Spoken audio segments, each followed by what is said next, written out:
যে 17 দিনের মধ্যে নাকি বিএনপি নির্বাচিত সরকারকে তারা ক্ষমতা থেকে হটাবে। তা আমি তো বিরোধী দলের প্রতি সম্মান রেখেই বলছি, আপনারা যদি আমাদেরকে পতন করার হুমকি দেন তাহলে বিরোধী দলের অবস্থান থেকে আপনাদেরকে পতন ঘটানো হবে ইনশাআল্লাহ।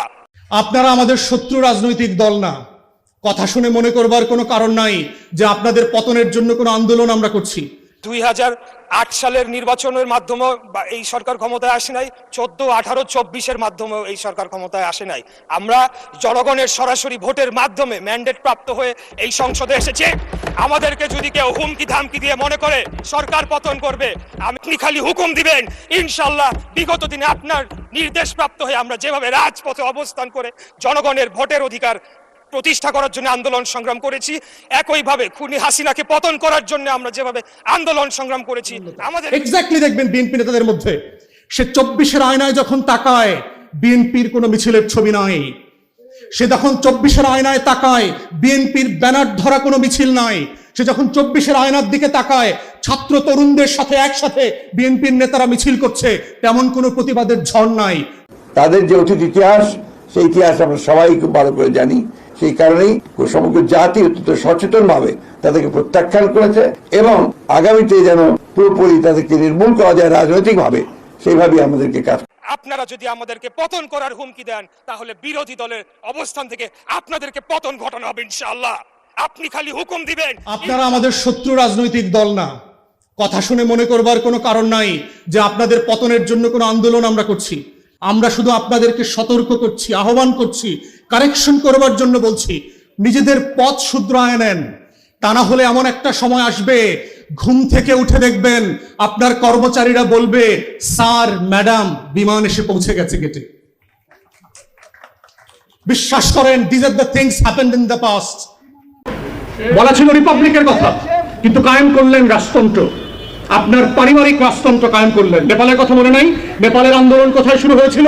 আপনাদেরকে মনে করিয়ে দিচ্ছি, এই নেপোকিটদেরকে বাংলাদেশের তরুণরা আবার প্রতিরোধ করবে ইনশাআল্লাহ। বাংলাদেশের ইতিহাস সাক্ষী, these are not tolerated for years and years, for hundreds of years. These have been evident for the nation and the students.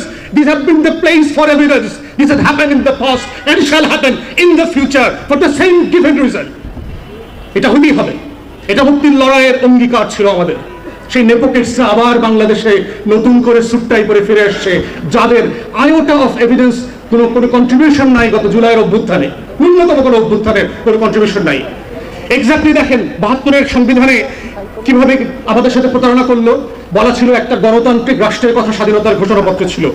বাংলাদেশের ইতিহাসে সোনার বাংলায় প্রথম নির্বাচন, the old enough to remember and those good enough to read the books of history, 73-এর মার্চের প্রথম নির্বাচন করেন।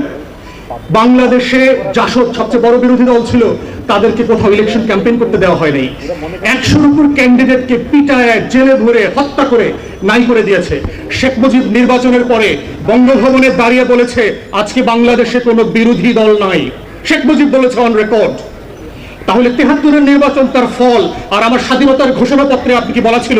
আর 72-এর ইনস্ট্রুমেন্ট দিয়ে যে ইলেকশনটা করলেন, এক্স্যাক্টলি আপনি আমার মুক্তির লড়াইয়ের সাথে আবার বেইমানি করলেন, exactly using or excusing with the same instrument of politics.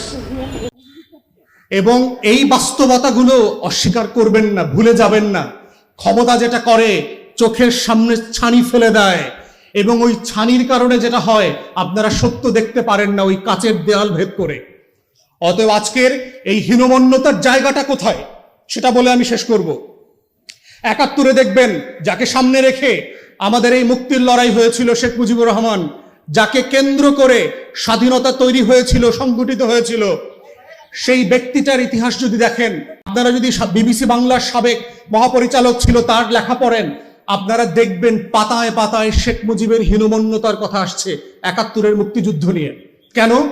আমি এত বড় নেতা, আমি 7 তারিখে এত মানুষের সামনে বক্তব্য দিলাম, আমার এক আঙ্গুলে দেশের কোটি কোটি মানুষ উঠেছে আর বসেছে, সেই আমি ছাড়া কিভাবে একটা মুক্তির লড়াই সংগঠিত হয়?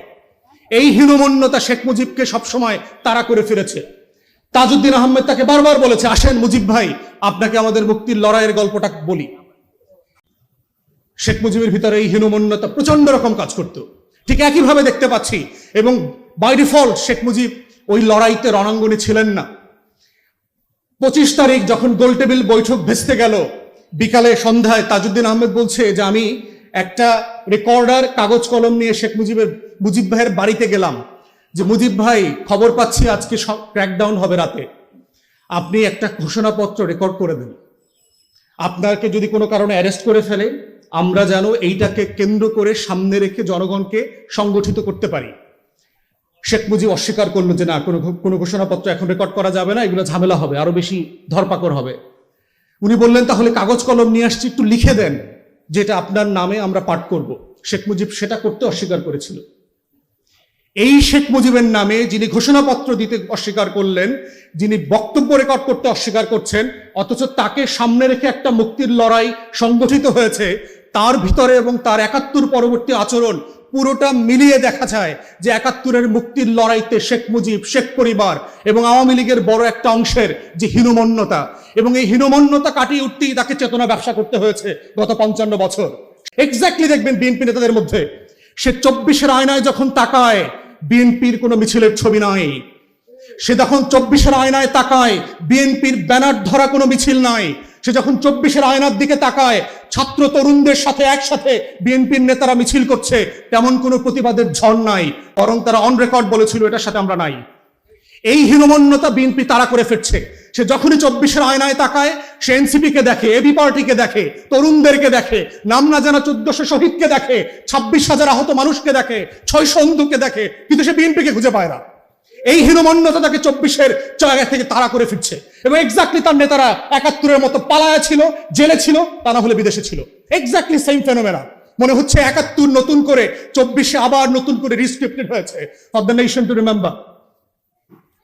এই হীনমন্যতা যদি বিএনপি উঠাইতে না পারে, এটার কারণ হচ্ছে আজকের আমাদের লায়নের ফ্রেন্ডরা, আইনমন্ত্রী, আমাদের ডিপার্টমেন্টের বড় ভাইরা, আমাদের সব স্বরাষ্ট্রমন্ত্রী, ওনারা আমাদেরকে প্রত্যেক দিন আইন শেখায়, অ্যাজ ইফ বাংলাদেশে ওনাদের মতো আইন বোঝা মানুষ আসলে নাই। পুরোটা মিলিয়ে দেখা যায় যে ৭১-এর মুক্তির লড়াইতে শেখ মুজিব, শেখ পরিবার এবং আওয়ামী লীগের বড় একটা অংশের যে হীনমন্যতা, এবং এই হীনমন্যতা কাটিয়ে উঠতেই তাকে চেতনা ব্যবসা করতে হয়েছে গত ৫৫ বছর। সে মুক্তির লড়াইটাকে ঘোষণাপত্রের আলোকে একটা রিপাবলিক করবার বিনির্মাণের চেষ্টা সে করে নাই, বরং মুক্তির লড়াইকে নিয়ে সে ব্যবসা করতে চেয়েছে, স্বাধীনতার ঘোষণাপত্র নিয়ে ব্যবসা করতে চেয়েছে, মুক্তিযুদ্ধের শহীদদেরকে নিয়ে ব্যবসা করেছে। একটা তালিকা পর্যন্ত হয় নাই এই সোনার বাংলায়। কত অসভ্য রাষ্ট্র আমরা চিন্তা করেন, আমার এই দেশের জন্য যে মানুষগুলো জীবন দিয়েছে তার একটা তালিকা পর্যন্ত নাই। আপনি ভিয়েতনাম মেমোরিয়াল দেখে আসেন, ৫৯,০০০ প্লাস সৈন্যের প্রত্যেকের নাম সেই ভিয়েতনাম মেমোরিয়ালে লেখা আছে। আপনি এখন ট্রাফালগার স্কোয়ারে যান, আপনি লন্ডনে গেলে দেখবেন, হাইড পার্কে গেলে দেখবেন ২০০৫ সালে ৭/৭ বোম্বিং এ যে ৫২ জন মানুষ মারা গেছে প্রত্যেকের নাম সেখানে খোদাই করে দেওয়া আছে। আপনি ওয়ার্ল্ড ট্রেড সেন্টারে যান নিউ ইয়র্কে, ৯/১১-এর ঘটনার ৩,০০০ প্লাস কাছাকাছি মানুষের প্রত্যেকের নাম খোদাই করে দেওয়া আছে। আমার শহীদদের একটা তালিকা নাই, সংখ্যা আছে ৩০ lakh. Do you understand? ৩ million.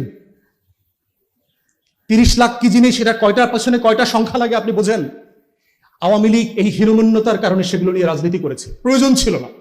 আপনার লড়াইতে ১০০ লোক মারা গেল, that's a good enough, it's a change for the state. আমার একটা রাষ্ট্র প্রকল্প আছে, একজন লোক না মারা গেলেও কোনো সমস্যা নাই, আমার রাষ্ট্র প্রকল্পের সাথে মৃত্যুর সম্পর্ক নাই, এটা আকাঙ্ক্ষার স্বপ্ন, স্বপ্নের সম্পর্ক। আমি একটা রাষ্ট্র বানাতে চাই, যেই রাষ্ট্রটা আমার স্বপ্নের যে বড় হবে, আকাশ সমান হবে, তেমন একটা রাষ্ট্র চাই। সেই রাষ্ট্রটা শেখ মুজিব আওয়ামী লীগ করতে পারে নাই বলে তার হীনমন্যতা। এক্স্যাক্টলি দেখবেন বিএনপি নেতাদের মধ্যে, সে ২৪-এর আয়নায় যখন তাকায় বিএনপির কোনো মিছিলের ছবি নাই, সে যখন ২৪-এর আয়নায় তাকায় বিএনপির ব্যানার ধরা কোনো মিছিল নাই, সে যখন ২৪-এর আয়নার দিকে তাকায় ছাত্র তরুণদের সাথে একসাথে বিএনপির নেতারা মিছিল করছে, তেমন কোনো প্রতিবাদের ঝড় নাই, বরং তারা অন রেকর্ড বলেছিল এটার সাথে আমরা নাই। এই হীনমন্যতা বিএনপি তারা করে ফিরছে। সে যখনই ২৪-এর আয়নায় তাকায় সে এনসিপিকে দেখে, এবি পার্টিকে দেখে, তরুণদেরকে দেখে, নাম না জানা ১৪০০ শহীদকে দেখে, ২৬,০০০ আহত মানুষকে দেখে, ৬০০ অন্ধুকে দেখে, কিন্তু সে বিএনপিকে খুঁজে পায় না।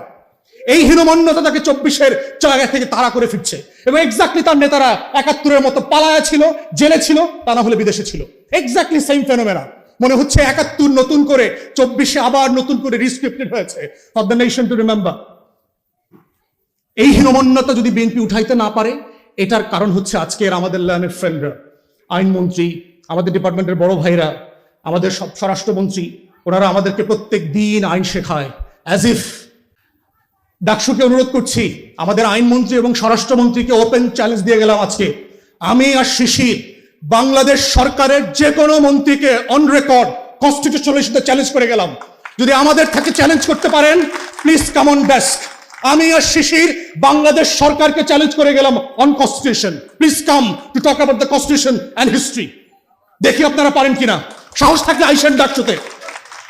আপনাদের কার কতটুকু কনস্টিটিউশনাল নলেজ আছে, কনস্টিটিউশনাল ডেপথ আছে, would like to see it.